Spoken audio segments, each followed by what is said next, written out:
మంచిర్యాల పట్టణంలోని కాంటా చౌరస్తా వద్ద తెలంగాణ ఆదివాసీ సంఘాల ఆధ్వర్యంలో నిరసన చేపట్టారు.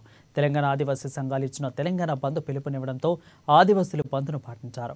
కొన్ని రోజుల క్రితం ఆదివాసీ మహిళపై అత్యాచార యత్నానికి పాల్పడిన నిందితులను ఇంతవరకు పట్టుకోపోవడంపై పోలీసులు నిర్లక్ష్యం కనిపిస్తుందని అన్నారు. ఇక అగ్ర కులాలకు కూడా ఒక న్యాయం, ఆదివాసీ బిడ్డలకు ఒక న్యాయం అంటూ ప్రభుత్వాన్ని నిలదీశారు. నిందితుని పట్టుకుని కఠినమైన శిక్ష పడేంత వరకు కూడా ఆదివాసీ సంఘాల పోరాటం కొనసాగుతుందని అన్నారు.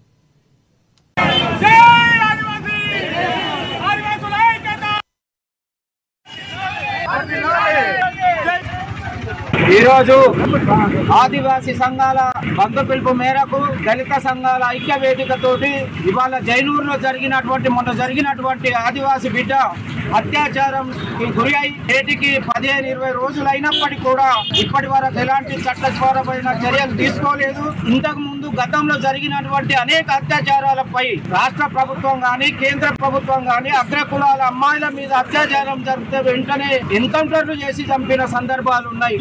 కానీ ఆదివాసీ బిడ్డపై అత్యాచారం జరిగి అనేక మానసికంగా, శారీరకంగా అన్ని రకాల వేధించి చంపినటువంటి దుర్మార్గులను ఇంకా కూడా కొమ్ము కాస్తున్నారని సందర్భంగా తెలియజేస్తున్నాం. భవిష్యత్తులోనైనా ఆదివాసీ బిడ్డలపై కానీ దళిత బహుజనుల బిడ్డలపై కానీ ఇలాంటి జరిగితే మాత్రం బేషరతుగా రాష్ట్ర ప్రభుత్వం కఠిన చర్యలు తీసుకోవాలని సందర్భంగా తెలియజేస్తున్నాం.